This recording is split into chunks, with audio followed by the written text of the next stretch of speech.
learn, work, thrive, lead, persist, communicate. Portrait of a Graduate. Welcome to our podcast. The Springfield Public Schools Portrait of a Graduate is the community's vision of essential skills and attributes that students will learn before they graduate. It is intended to empower Springfield schools and the community to reimagine teaching and learning inside and outside of schools. More than 200 people attended our community events. At least 700 educators participated in educator conversations. Around 50 student leaders participated, and about 1,400 people reviewed draft copies of the portrait and provided feedback. It took more than a year to engage those stakeholders, more than 2,000 of them, in conversations where district officials listened to their hopes and dreams for Springfield youth. The result of those conversations is the Portrait of a Graduate, a single document that lists central skills and attributes that Springfield schools, along with the community, will help students develop. The next step in our work is continued engagement with educators, students, and community members, and utilizing the portrait as a blueprint that will guide the district's strategic plan for the next 5 years, a strategic plan that defines new ways to inspire and empower our students. Hello and welcome to POG-The Podcast. I am Azell Cavaan and I am not your host for this episode. This episode will be hosted by Javante, who you may remember from a previous episode where he was a guest as a senior from Springfield Public Day High School talking about joyful learning. One of the topics that Javante discussed was a journalism project that he really enjoyed, which sparked an idea to have him have the opportunity to serve as a journalist and conduct an interview here on POG-The Podcast. And so I am going to turn the podcast over to Javante, and we will go from there.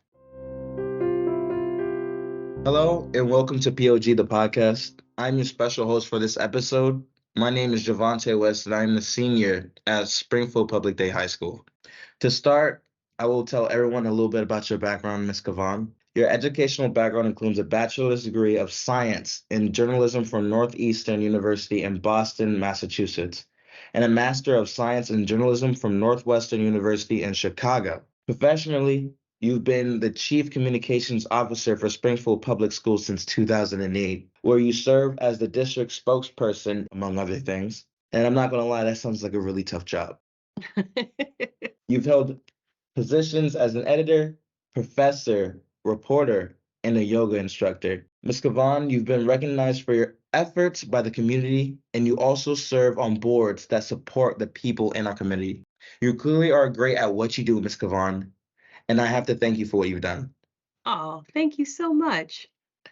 Now, Ms. Cavaan, how does it feel to be on the other side of the microphone today? Awkward, very awkward. So if you haven't, this is my last commentary as the host. If you haven't guessed, I am the interviewee for this podcast. So Javante, it feels very, very strange. I am used to telling people's story. I enjoy telling people's story. I like putting a spotlight and showing others what folks go through, how they persevere. I love shining a spotlight on all the great things that Springfield Public Schools is doing. And even though sometimes that puts me in the spotlight because I'm the presenter of the information, I'm never really the subject of the interview. So this is new, uncomfortable territory for me. That makes sense. I want to actually thank you for allowing me to have this opportunity to ask you a few questions. Welcome. My first question is, what led you to your career in journalism? Oprah Winfrey was just coming on the scene when I was graduating from high school, and I loved her show. I loved her presentation. I loved Oprah Winfrey, and I had always loved writing. So even as a kid, I would write, like my cousin and I would write little commercials. We'd write songs. We'd write little stories. We'd write poetry. So I always loved writing. And then Oprah Winfrey came on the scene, and I was like, this is great. So I went to school as a communications major. And suddenly somebody said to me they were a journalism major, and it was like a light bulb went off. And I immediately felt at home with the word, with the work, everything. So I changed my major to journalism, and I've loved every second of it. You've probably interviewed a lot of people throughout your career, like former President Clinton and Spike Lee. Who was your favorite person to interview? I have interviewed thousands of people over the course of my career. And yes, some of them are famous, like the ones you mentioned, and some other ones. But I really love interviewing everyday people. They have been the ones that stick with me the most. People who are ordinary people, but overcome extraordinary challenges.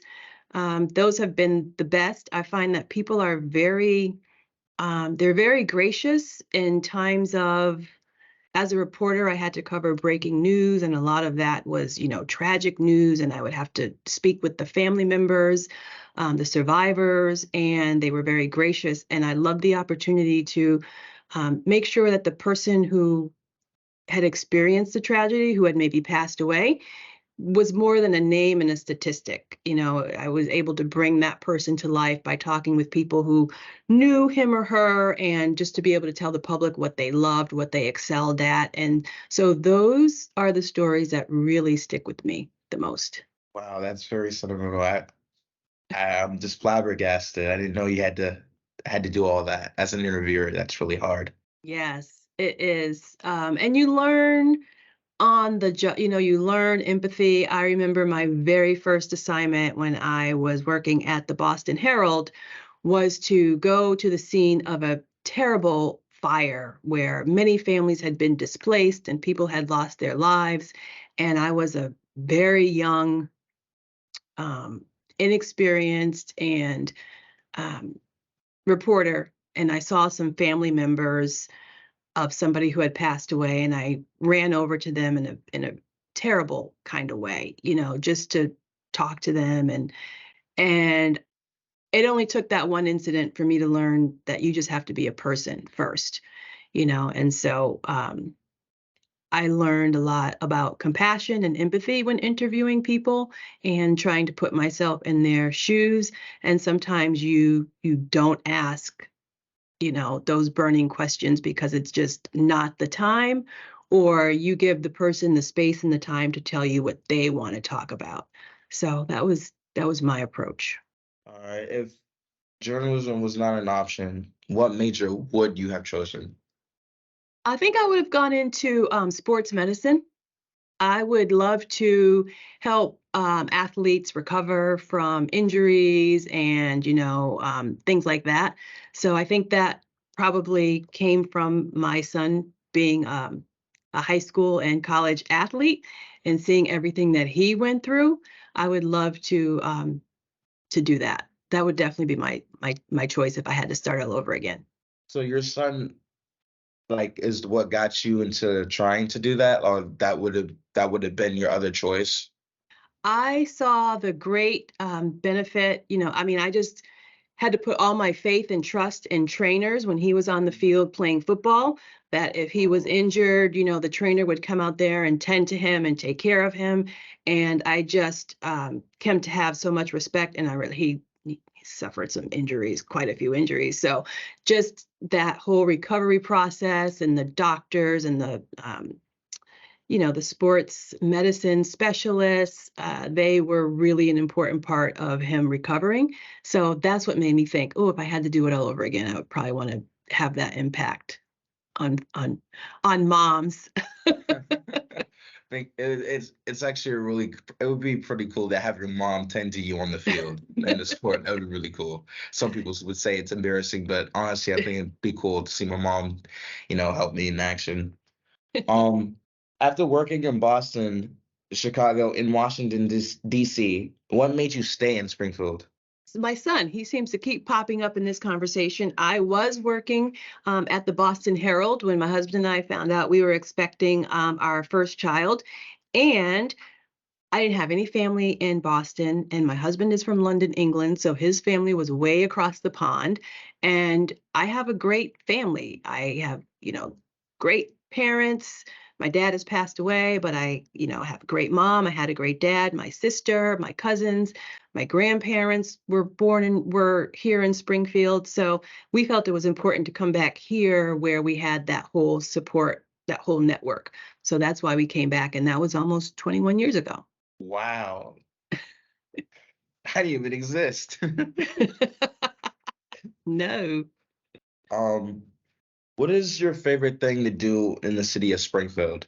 I love going in schools. So I'll talk work and then I'll do like what I love to do for social stuff.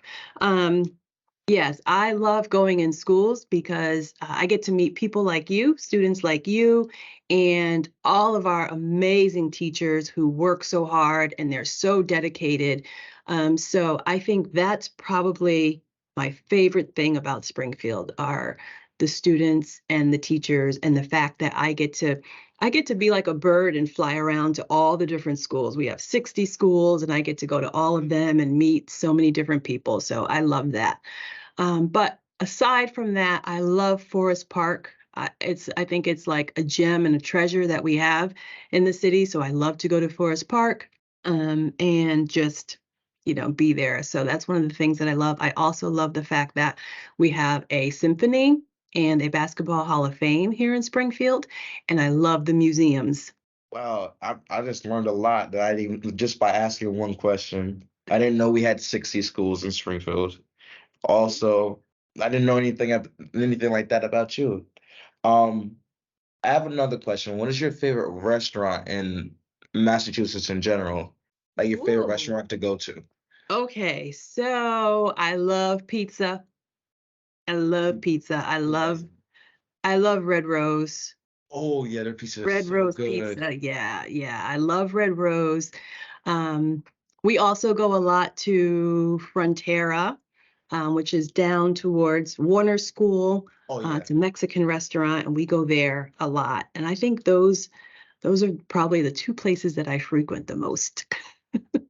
I remember having Red Rose when I first I think my junior year. No. My beginning of my senior year. I remember having it for the first time. Was like, we have to go back there, and I never had it again. So Oh, for graduation, I'm probably gonna celebrate with Red Rose. Not thinking of yes. like a I pizza think you party. should. I think you definitely should. They have such good pizza. Such good, really good pizza.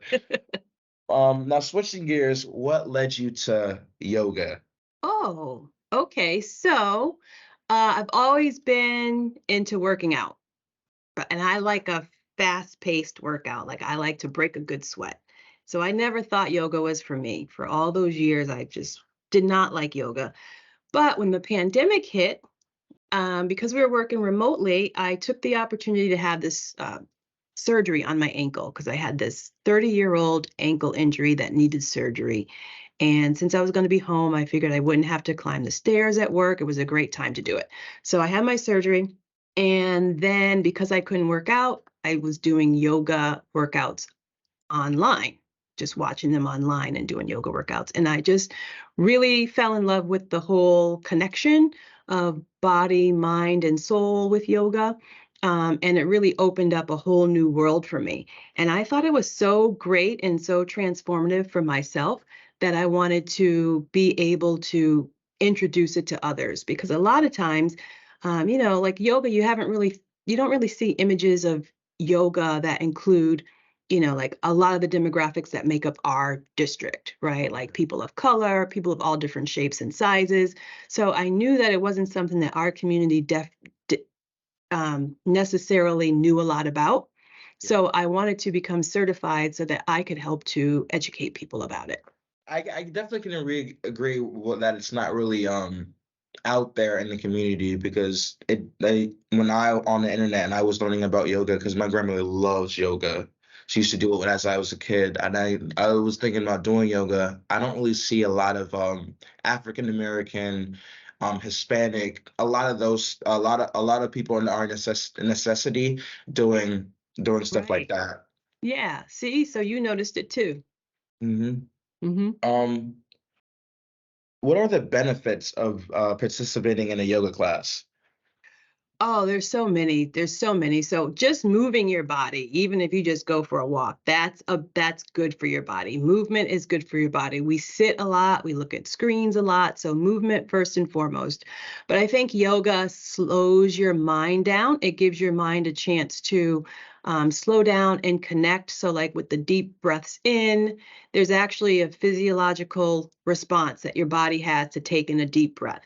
When you breathe in, that air hits what's called the vagus nerve, and that nerve has like hands, tentacles, like all over your body. So when people say, oh, take a deep breath, it's not just to be saying it, it really does physically calm your body down. It like stimulates those neurons in your brain that says everything's okay. So when you're doing that, combined with movements of like, bringing your arms up or getting into a pose, then you're bringing that into your entire body. So it's just really good for that mind body alignment, slowing down, taking time to take care of yourself, because we always take care of everybody else and sometimes we neglect ourselves. So. And then there's also the physical benefits. Your muscles get stronger, your breath gets stronger, and you just become more fit. Think it would be possible for students to participate in yoga classes during school hours? I think it would be great. I know that Principal Jacobs has had me come in to, not sure if it was your school, but one of her schools, and do some yoga exercises. But definitely they can be incorporated into even every day, like before you take a test, taking a few deep breaths in. And I know there's a curriculum for physical education, and I'm not sure if it includes yoga, but that would definitely be something worth looking into. Is it possible that we can get into our schools, like to have students do yoga in classes, or Right. have like how we have PE, Right. have a certain period in the day where we take a yoga class? I think it's something that the district could look into and see what curriculums might be out there that we could possibly adopt. What could we work into the physical education program that has to do with yoga? I know there are definitely some schools that do yoga because I've seen the yoga mats, I've seen the Yeah, blocks exactly. and things like that in the schools. So it might be more prevalent than I even know about. I still have to ask, what is your favorite store to go to? What is your favorite store, shopping place, somewhere you like to go, or somewhere you like to go to stay for vacation? Oh, I like South Carolina for vacation. And I like London, England for vacation. But London, England, like I said, my husband's from there, so it's not so much a vacation. It's more like going home to see family. And South Carolina, the same thing. My parents are from South Carolina, so it's more like going down there to see family. So I like those places. I also like Florida. And my favorite place to shop would probably be Marshalls, TJ Maxx, anything with clothes and like things for the house. My least favorite place is the grocery store. All right. Well, in closing, I'll be graduating soon. Can you share one piece of advice for the seniors going out into the real world? Oh, wow. Um, I would say take care of yourself. And this is just coming from like how I think and what's been really important to me. And also what I tell my own son is to take care of himself, get sleep, drink water, eat as healthy as you can, move your body, and be disciplined with it and make it fun. But I think that before you can go out and be successful or persevere through hard times or anything that life brings at you, if you're starting your career, before learning getting that training, if you're going on to college, before you can do well in a class, if you're going into the military, before you can make it through that boot camp, I feel like you yourself have to be strong and secure in who you are and make yourself as healthy and as calm as you possibly can. And then you can go out and tackle the world. So it's not like, it's not huge, earth-shattering aha moments or anything like that. It's just take care of yourself, and that will help you make it through life. Thank you, Miss, for the advice. You're welcome. It's very, very intriguing to hear you say that, and thank you. I've been told that a lot of times, and a lot of times, being an adolescent, we take that for granted. We ignore the people that are trying to guide us. So I thank you for reminding me once again, and I hope that the other students in the school will take that advice, or in other schools will take that advice to heart and really think about it. I want to thank you for answering my questions, Ms. Cavaan. I definitely learned a lot. And well, that ends this special edition of POG the podcast. I appreciate the opportunity to go deeper into my understanding of what it means to be a journalist, to prepare for an interview and conduct an interview. I think it is an example of learning outside the classroom in a real life experience. My name is Javante West, and I thank you all for listening.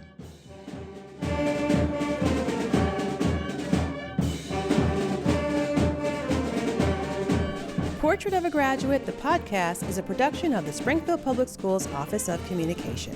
Azell Cavaan, executive producer and host. Christian Polanco, production manager. Ewan Tran, a senior at Putnam Academy, production intern. Theme music written by Marcos Carreros, music teacher at the Springfield Conservatory of the Arts, and performed by the Conservatory of the Arts School Band. And I'm Davion Gatson Kung. And I'm Gabriella from Glenwood. Thank you for listening to our podcast. Have a great day.